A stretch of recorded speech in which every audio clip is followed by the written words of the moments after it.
میرے وطن کے حکمران سیاستدان اس طرح ایک دوسرے پر الزام تراشی کرتے ہیں جیسے سسرال میں نند اور بھاوج، ساس اور بہو، دیورانیاں اور جٹھانیاں آپس میں لڑائی کرتی ہیں۔ کوئی خوشامد کرتا ہے، کوئی خوشامد پسند کرتا ہے، ایک اپنی غلطی کو دوسرے کے سر پر تھوپ کر بری ذمہ ہو جاتا ہے اور دوسرا دوسرے کے فرائض یاد دلاتا ہے۔ کوئی کہتا ہے میرے آنے سے پہلے تو سب خراب تھا، میں نے سب ٹھیک کر دیا۔ کوئی کہتا ہے میری موجودگی میں سب ٹھیک تھا، بعد میں آنے والوں نے سب خراب کر دیا۔ غرض یہ کہ ہر بندہ ایک دوسرے کو طعن و تشنیع کرتے ہوئے خود کو مظلوم اور دوسرے کو ظالم ثابت کرتا ہے۔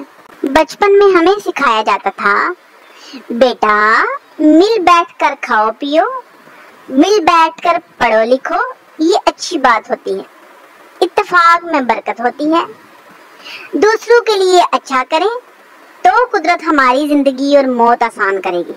کہ ان حکمرانوں اور سیاستدانوں کو کسی نے کچھ نہیں سکھایا؟